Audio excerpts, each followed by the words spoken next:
Welcome to the Once Upon a Sunday Fantasy Football Podcast with your hosts, Josh Kimmel, Dave Campbell, and Justin Bowerly.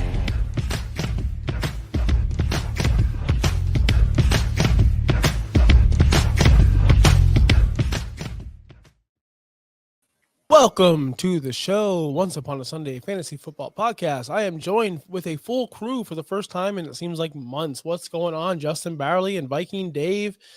Glad to see everyone back together in harmony this holiday season. I missed you guys.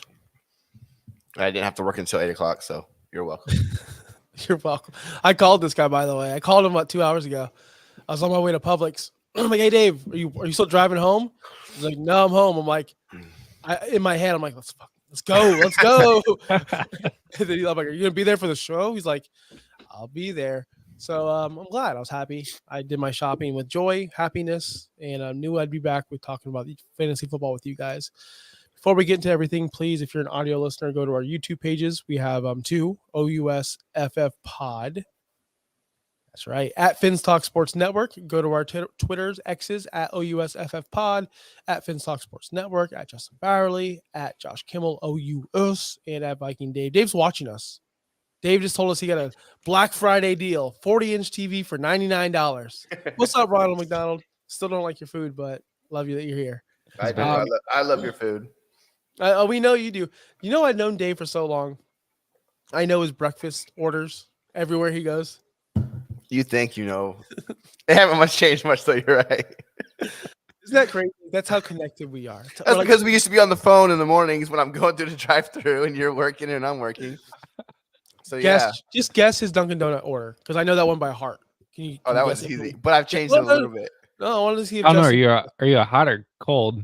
We'll find out. Guess it. Not hot. I'll give you that much. Oh wait, you live in Tampa. Never mind.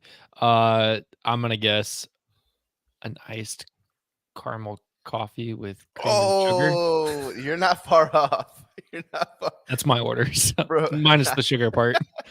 Frozen coffee. I like the frozen coffee. Oh, frozen. Okay. With 2 frosted sprinkles. With sprinkles. No sprinkles. Oh, no sprinkles. No and sprinkles. Then sometimes, if he's feeling froggy, some hash browns. Now it's just 1 hash brown, 1 donut. That's my. Oh, he's cut back. He's cut every back. time. Yeah. No protein, but all the sugar. That's what we do here. That's what we do here. You gotta get ready to go for work in the morning, you know. So we are here with starts and sits of the week. If you're new here, please hit that like button, hit that subscribe button. We're here every single Wednesday night, 8 p.m. We're also here on Tuesdays at noon. And Fridays, we've been here once for Dynasty, but we'll be here this Friday. We actually just brought it up, so we have a good topic for you guys coming up. So make sure you watch that at noon. Don't roll your eyes. We do noon Friday. So I do that out loud? Like, did you see me roll my eyes? I don't know. You did. I heard something interesting on the news. I know we're not going to talk. Well, I heard something interesting on the way to Publix today. My wife drives my van now because her car's out of commission. So she turns it to like the hip hop top 40, like, hey, pay attention. Taylor Swift's up next. Taylor Swift. Speaking of Taylor, did you know that she's going to be living with Travis for the next 2 months? Ooh, did you guys know that? Breaking news. It's only good for fantasy teams. So this is fantasy playoff time. Travis Kelce might be going up again. He might be tied in 1 by the end of the season. That's my point. Already is. He's not. He's definitely not in points per game. Check it. Check your sheets. Check your sheets. He is tied in 1. I checked this morning, and he's number 2 overall. So he's still doing pretty good.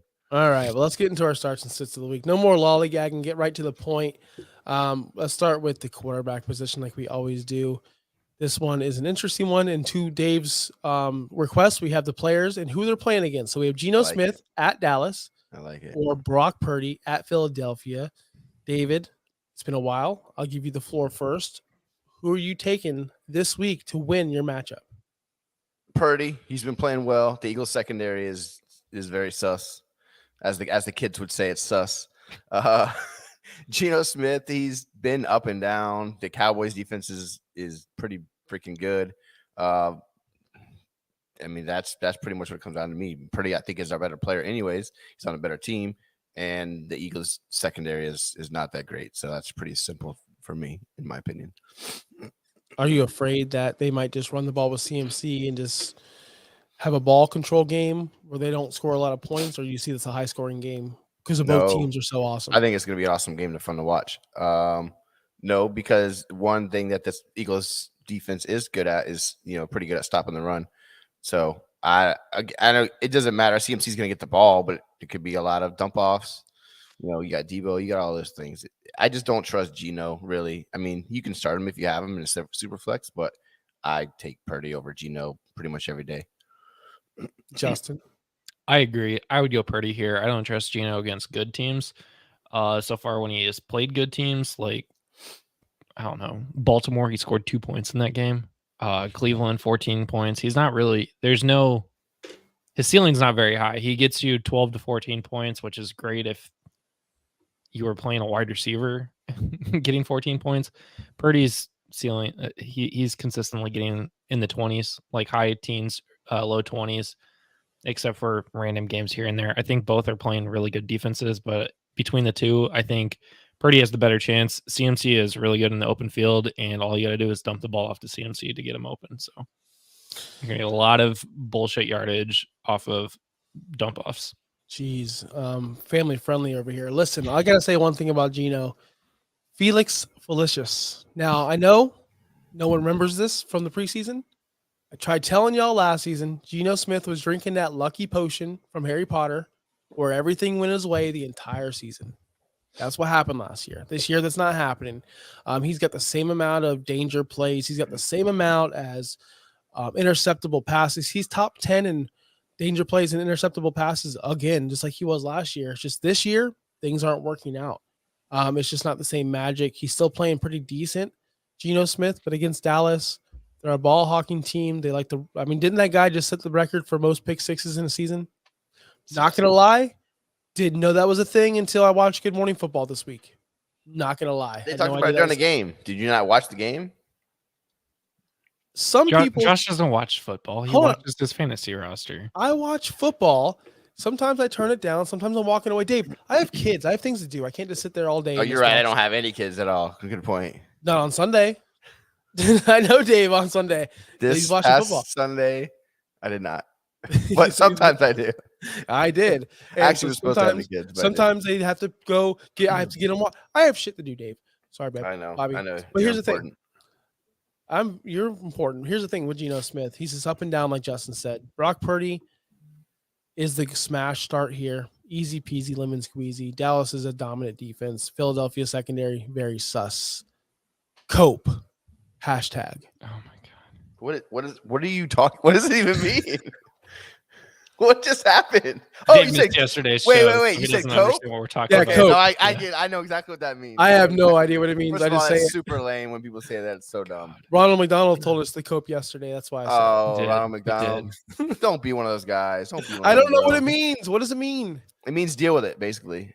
Like, accept it. Just, Okay. you're a loser, basically. Okay. Who's By the next? way, you're talking about Geno Smith and him being like everything is not going his way. But I don't think anybody expected Geno Smith to be like top 5 again. Like, nobody drafted him there. He's doing exactly what you thought when you drafted him as a quarterback too. I think he's been exactly what you expected.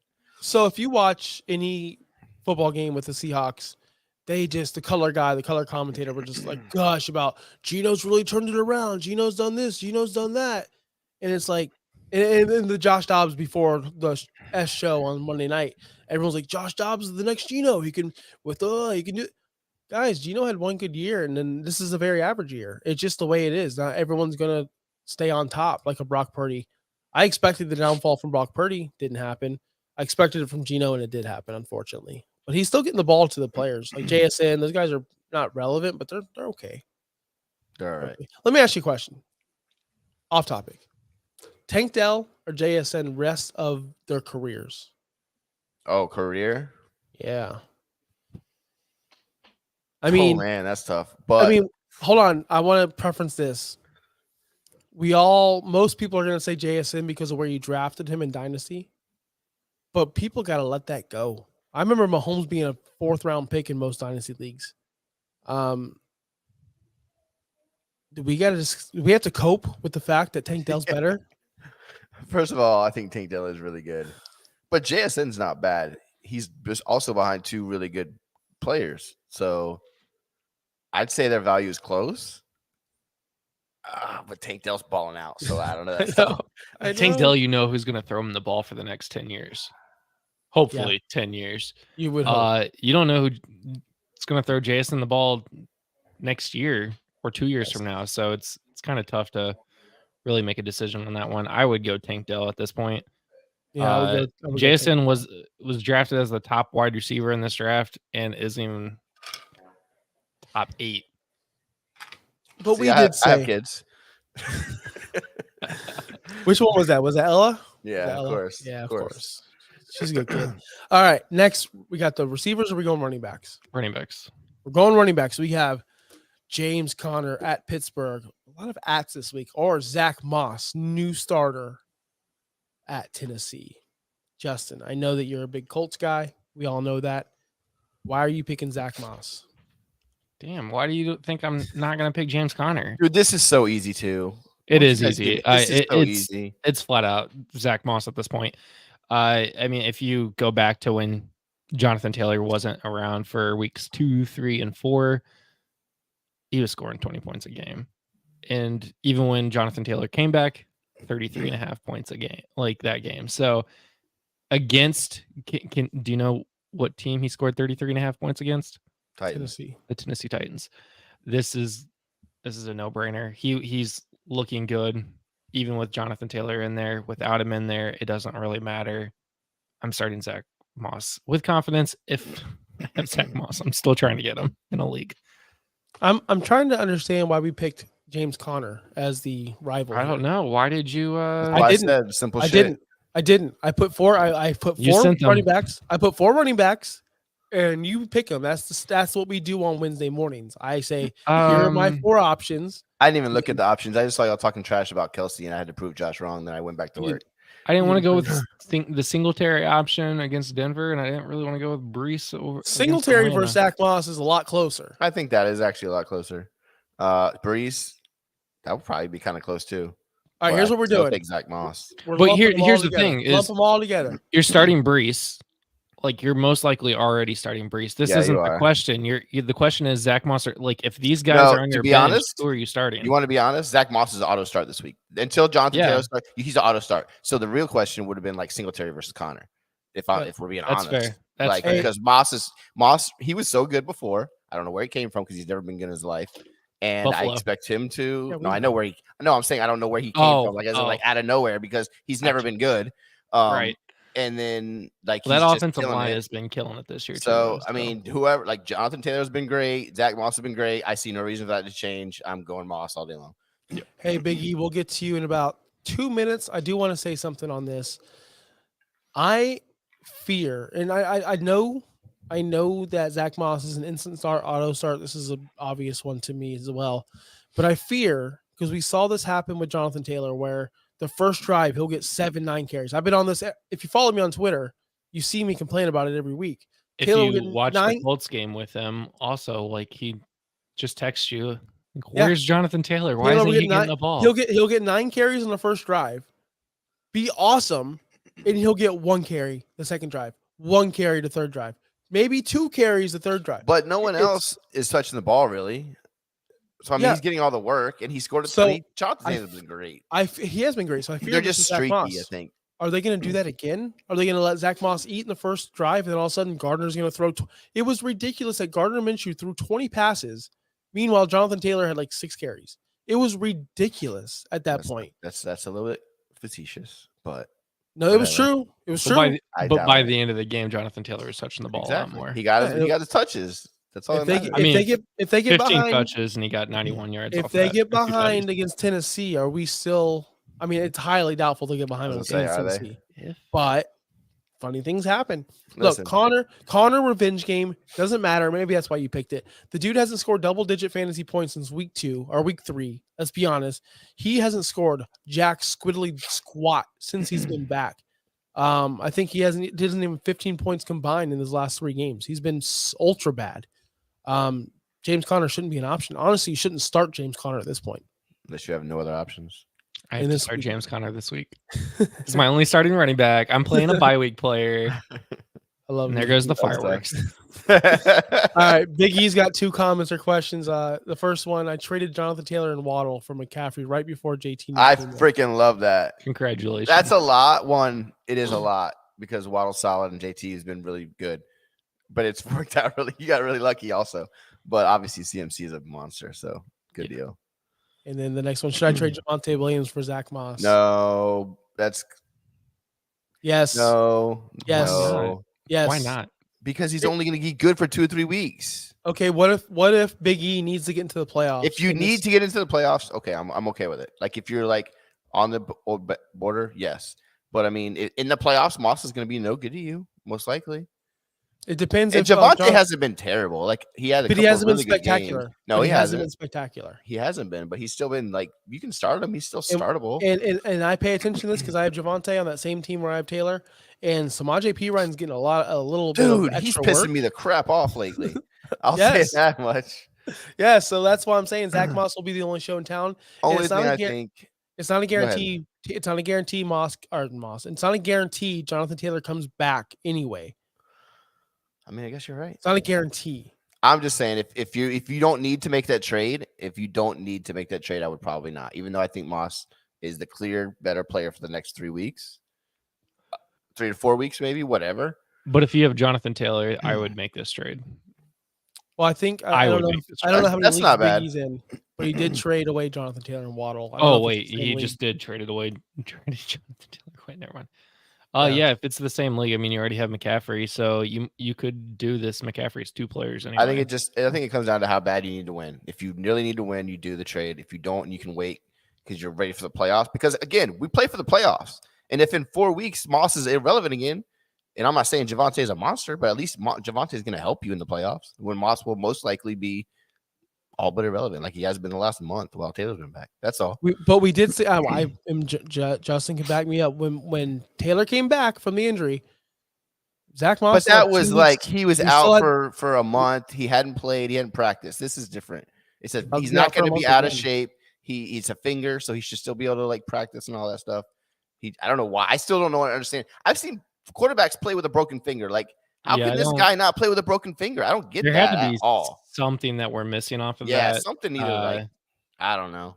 They were considering IR yesterday, but as of today, like I guess IR is not even being considered. So this makes me think it's only going to be 2 or 3 weeks. Well, that's what I was going to say. Yeah, like if he's only out for 2 weeks, been then something with his ligament or something. I don't know, but or he almost like they're also they're worried about ball security. You don't want him to fumble the ball and like that screws up confidence. So I mean. Crazy.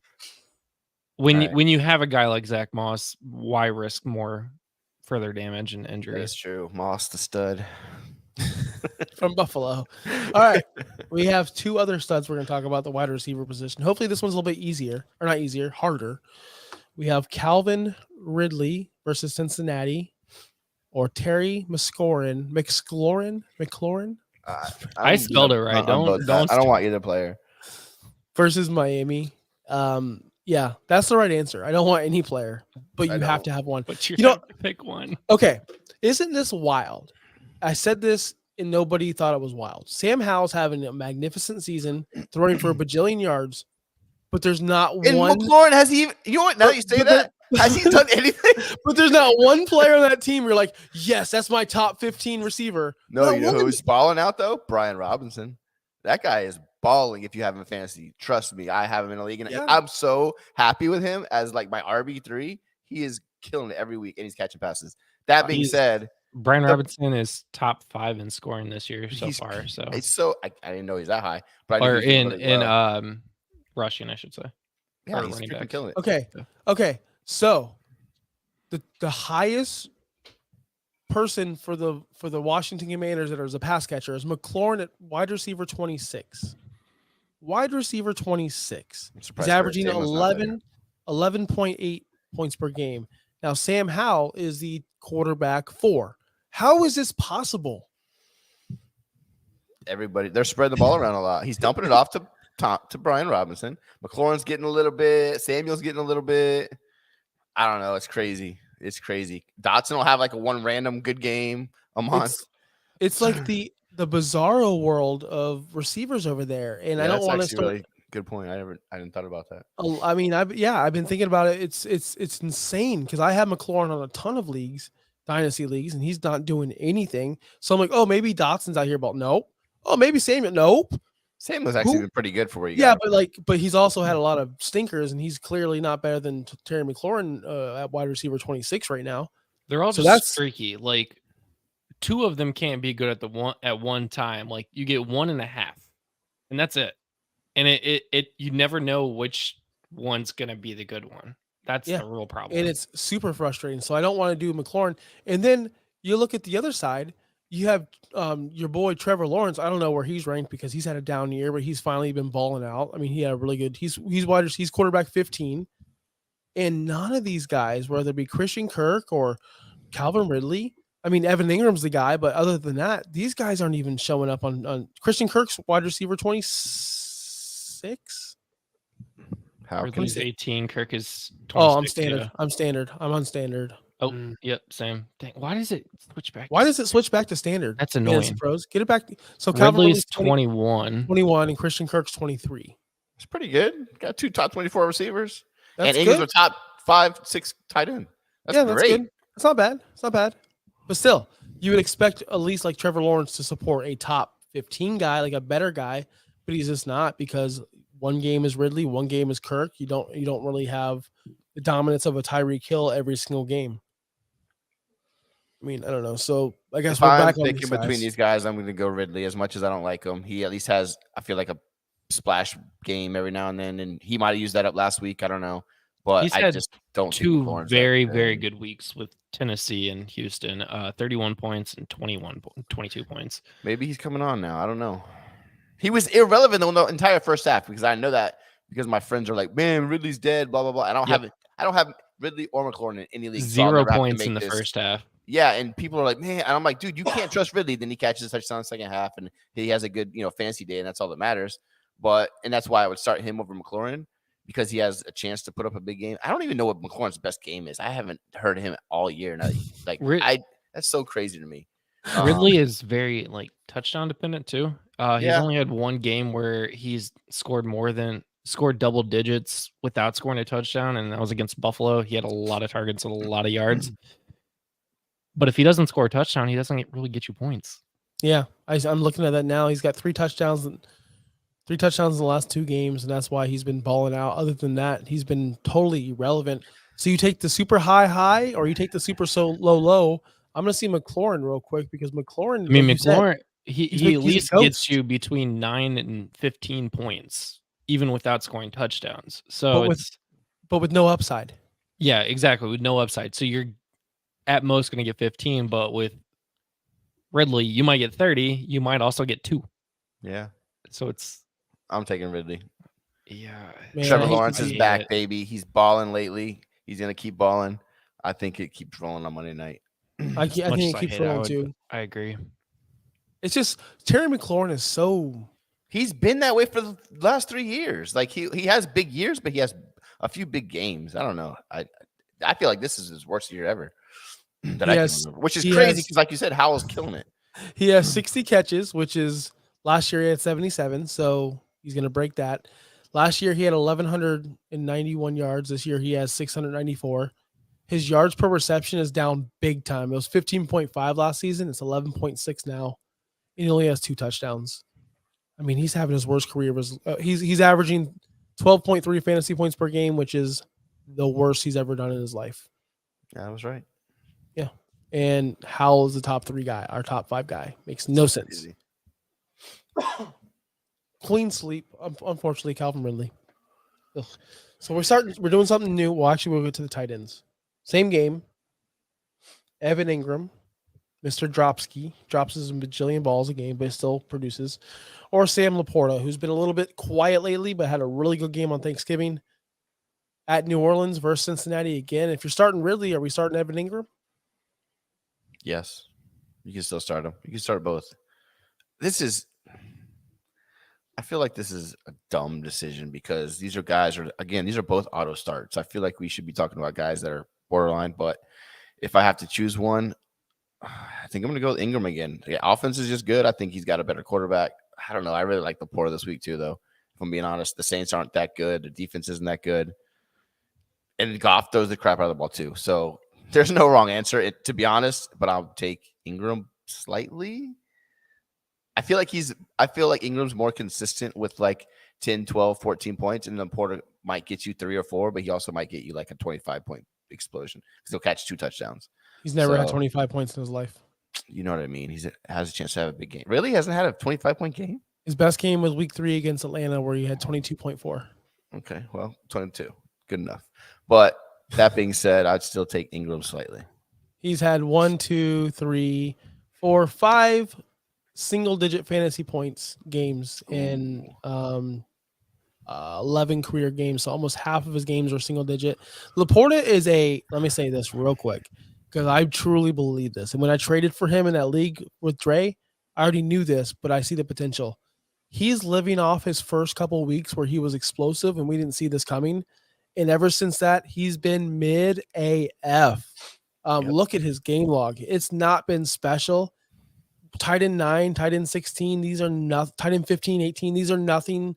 That's nothing special. He doesn't jump off the page. Whereas Ingram, I hate to say it because I was so against him, he's been up there every single week. Every week you can count on a top 6 performance. Every week, no matter what. Whereas Laporta, I'm telling you, he's living off of these splash plays. Remember that one catch he had, or that trick play they did? That's it. People remember that. It's in their head. It's baked in their head, and they're not seeing the production. It's wild to me. It's wild. Even I fell for it when I traded for him. Traded for Laporta? Yeah, remember? With Dre? Oh, yeah. Wait, was that Dynasty? Yeah. Oh, that's right. Yeah, that was a terrible trade, and I told you that wouldn't happen too. Because you gave up Purdy. I gave up Purdy. Terrible trade. It was terrible. Laporta is still a good dynasty asset, obviously, but you gave us a quarterback who's young for a tight end. A guy I don't believe in. So I'm taking a shot on myself. I don't know how you can't believe in him. I mean, I think he's proven that he's going to be around for a while, and I don't know how you can what's going to happen. What's going to happen when players start leaving when he doesn't have the Debo, when he doesn't have the Ayuk? I want to see what happens. He's gonna have Debo. They're gonna sign one of those 2 guys. Him or Ayuk will be there. Christian McCaffrey. I feel like CMC has a lot of these hidden yardage that we don't really see. I also, you know why I think Purdy will be fine and be relevant, because I think Kyle Shanahan's a freaking genius and he'll find ways to do it. I've said it on Twitter. You can go find it. Purdy is the next Tom Brady. He's gonna win a couple of Super Bowls because that team is too good, that coaching staff is too good, and all he has to do is just be good enough, and that's what he is. And I think he's proven that he's pretty good. And yes, I do think a lot of those, you're right, are hidden yards, Debo making big plays, CMC making big plays. I get all that, George Kittle. But that's the thing, is they have weapons everywhere, and I think that they can draft another guy when some guy goes out and Shanahan scheme him up. I think he's that good of a coach. So I want that guy as quarterback. So back on Evan Ingram versus Sam Laporta, Justin. I was about to say, I was sitting here looking at stats and stuff, and then I looked back over and you guys were talking about the 49ers. Like, clip that for the short. Where did this come? Like, I'm so lost to what's going on. So I was just like, listen, Justin, we take paths, we go left, we go right, we zig, do. You never know where we're gonna go. We do. So so I was just looking. Laporta is, like Ridley, is very touchdown dependent when it comes to his fantasy points. You look at his big games, he scored a touchdown. You look at his little games, he drops a lot of balls. So but he's making up for it with touchdowns in other games. So he's getting a lot of targets, but he's not catching all of them. He's dropping a lot of them, but he's making up for them with touchdowns. Against New Orleans, he's going to have to score touchdowns, and that's going to have to be a shootout. Derek Carr is going to want to throw the ball a lot. They're going to have to stay in that game. They're going to have to throw a lot.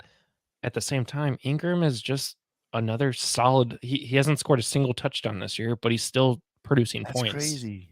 No touchdowns for Evan Ingram this year, but he's still tight end 7. Wow. Yeah, he could be top 3 if he, I don't know, got some freaking touchdowns, but he's not. Because of that, I'm going to go with Evan Ingram because he doesn't need touchdowns to still be an elite tight end. Laporta does. Fair So point. sweep it across the board again. We took Evan Ingram. Evan Ingram. So let's get to Hunter and his question. He has start 2 wide receivers: D. Smith, N. Collins, A. Cooper, G. Wilson. That's Devontae Smith, Nico Collins, Amari Cooper, Garrett Wilson. Devontae Smith is auto. Is Cooper still I hurt? think I don't want Cooper, not with Watson. He's been trash every single Yeah. week.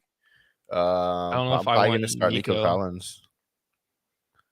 He's been doing really good. He's I a want to good start player. Wilson, but God, the Jets are terrible. If he doesn't score a touchdown, he might be in trouble. Okay.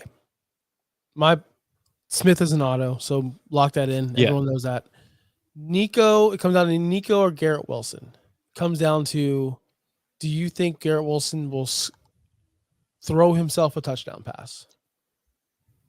Legitimately. And I say no. So Nico Collins, I want the guy who's at least getting some kind of target share on a team with the best quarterback in the world right now. CJ Stroud is literally probably one of the best quarterbacks in the world, so I'm taking him, Nico Collins. And I wouldn't have said this about 4 weeks ago.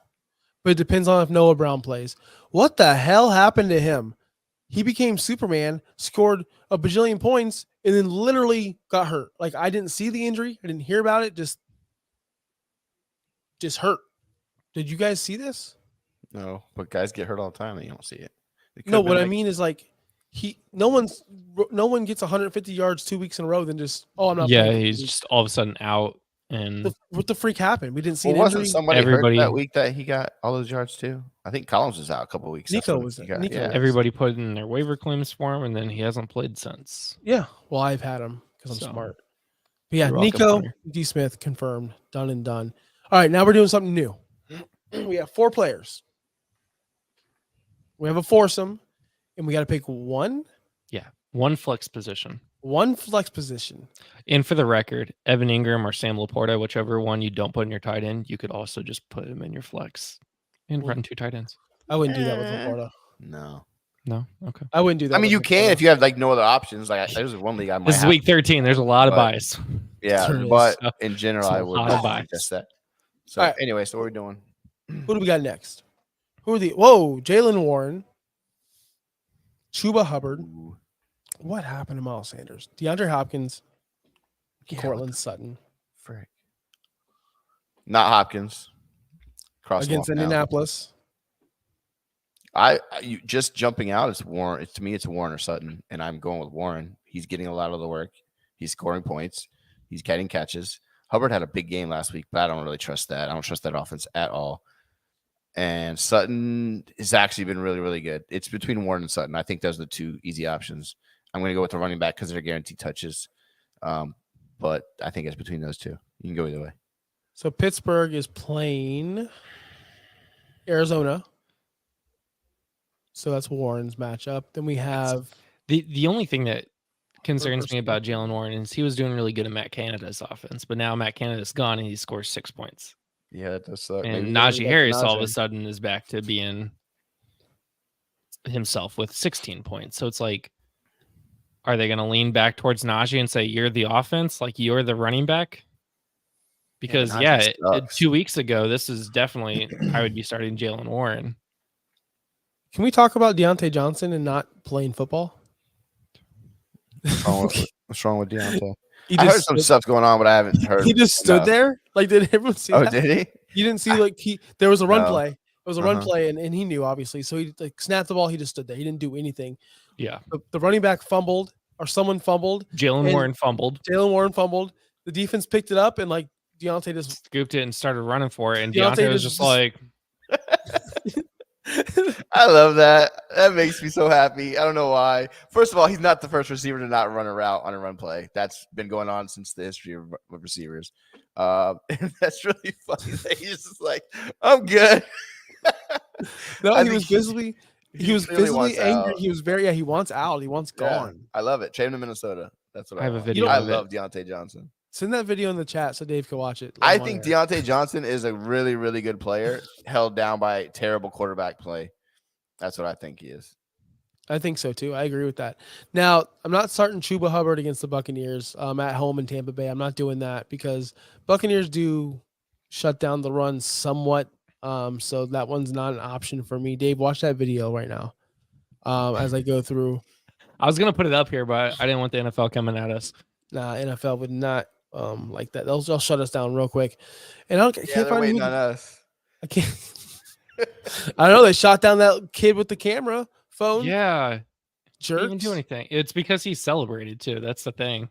He like celebrated, like it was jumping up and down and stuff. That was some BS. Oh, hold on. Anyways, It's on my TV since my TV. Oh, okay. Hold All on. right. I gotta rewind it. We're gonna watch Dave's nuts. All right, right here we now. go. what are we doing? Why is Deontay's just chilling? Even when they picked it up, he just walked away. This is amazing. Oh my god, I love it. I love Deontay Johnson. That's amazing. How do you love that? Like I love that. That's the best. What if he was on your team? What if he was a Viking? Oh, you know what? I wouldn't even be that mad. I'd be like, you know what? I'm annoyed with this team too. I don't blame you, bro. That's what I would say. He's straight up looking at the play too. He's just like, yeah, whatever. It was right there. He could have hopped on it if he wanted to. We've seen like DK Metcalf run down Buda Baker like all the way across the field on a dead play. Yeah. But Deontay Johnson couldn't even like attempt to like start running the ball or running towards the ball. Anyways. Back to this. I'm going Cortland Sutton, by the way. That's where I'm going. He's playing Houston. Houston does give up a ton of passing yards. Houston does. They're involved in very high scoring games. And I don't know if y'all noticed, Denver's the hottest team in the NFL. Russell Wilson is back, I guess. They've been looking electric. Jerry Judy's still a bum. Jerry Judy's the biggest bum ass. I cut him today. I cut Jerry Judy in the league today, and I have no regrets. Zero regrets. He's a nothing burger. He's a zero. Yeah, he's pretty average at best. Not even below average. So I'm starting Cortland Sutton against Houston. I think it's gonna be a fun matchup. I'm maybe fine with that. 60 point, maybe a 60 point total. Like they both score 28, 29 points, and it's a fun shootout. Cortland Sutton for me. What are you talking about? What are you talking about? CJ Stroud's throwing for 4 tutties. Well, DJ Stroud's a superstar, so we already know that. Yeah, we called that in the preseason, by the way, on the show. No, you didn't. Roll the tape. Yeah, roll. Yeah, Dave. Dave, roll the tape. Trust me, I have plenty of chats I can go back to where me and you were skipping on Stroud at like 5 and 6 in our fantasy. No, I wasn't. I had plenty of screenshots. You were either trading that pick or trying to not. Yeah, or there you go. That's more accurate. I have him in 2 leagues in Dynasty where I'm like, I'm at 6, and there's like Addison was taken. All these other guys were taken. I'm like, I gotta take them, and I did. Yes, and you got lucked into them, so good for you. I'm thankful for that. Very thankful. Sometimes it's better to be lucky than good. In one league, I have Dak. Listen, in one league, I want to brag real quick. In one league, I have Dak, CJ Stroud, who are like on fire. I have Bijan Robinson, Kenneth Walker, and Breece Hall, and I have a bunch of young rookie guys. But I'm not good. I don't know how I'm not fucking good. It's not good. We got Dave over here saying freaking instead of dropping F-bombs, and Josh is over here just dropping F-bombs. I was family show. I was 0.7 points away from beating the undefeated guy, and I started Kenneth Walker instead of Bijan Robinson. Oh, that's I'm an idiot. Didn't even set my lineup. How many lineups did I not set this week? Probably 4, because I even text Dave. I didn't set my lineup. I don't. Do you guys get fantasy fatigue by the playoffs? 100%. I do. Like, yeah. I'm at the point like yeah. The first 10 weeks, I was like, yeah, I got 5 minutes. Let's just look through my lineups. Now I'm just like, I don't even care. Like, yeah, move them around. After the leagues where I know, like, I'm like barely gonna make the playoffs. Yeah. Or like I'm like, no, whatever. I don't care about. There's like 5 leagues I just don't care about Yeah, anymore. Like, exactly. it's whatever. But my sleeper leagues, I'm like, there's like 2 that I actually care about. The rest, I'm like, do I even need to check my lineup there? I don't care about it. I'm competing. I'm in first or second in most of my leagues, but there are a couple where I'm just like, whatever. I will say this: in my redraft leagues, I'm dominating. Most of my redraft leagues, I'm top 3, and I don't care because there's no way I can miss the playoffs. But the leagues where I'm scratching and crawling to get into the playoffs, I'm like in those leagues every day looking. That's Royal Flush, and that's my other NWO league with my my home league. But like in our Madden league, Dave, I don't look at it but once a week because I just know I'm in the playoffs. Is I'll even all my leagues really. I'm just like checking like I set my lineup. I try to set my lineup early in the week so I don't forget like you did, and then I'll come back on Thursday if I can remember because I have it sometimes and try to just double check on the Thursday night guys, and then Sunday morning usually by like 12:30 if I remember because I've done this before too. I'll try to go back through one more time and like just okay, is there anybody out? Is there anybody in? Okay, cool. Change them out real quick and that's it. But I know. I'm tired of it. I hate it. You know what I hate the most is waivers. I don't even do waivers in any of my leagues. If there's a guy on waivers, I'm like, I'm just missing out. I hate it. I'm in too many leagues to care about. Unless it's a league where I know I need a player. Like when I'm setting my lineup, like a Monday or Tuesday, I'm like, okay, for this week, okay, I need a backup quarterback this week because my guy's out. Like I'll do that. Or if there's like a big guy who I know is like a free agent in every league, somebody got hurt. That's the only time I do it. Any other time, my team is the same all season long. That's it. Yeah.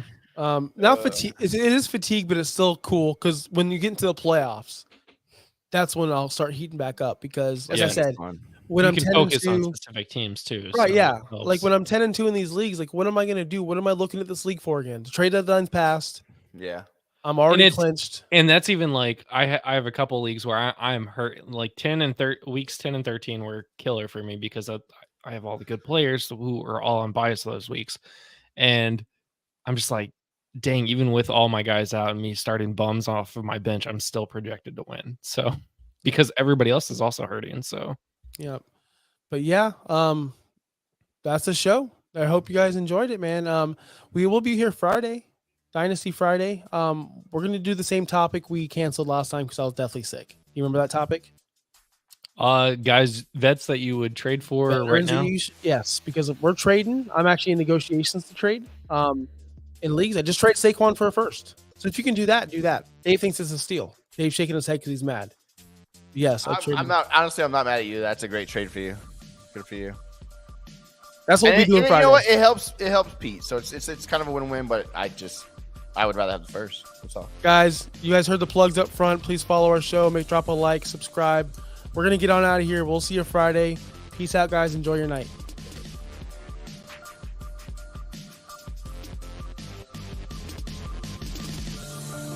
Thanks for listening. Be sure to like and subscribe wherever you watch or listen to podcasts. Follow on X and Instagram at OUSFFPOD. We'll be back next week for more ways to win your league.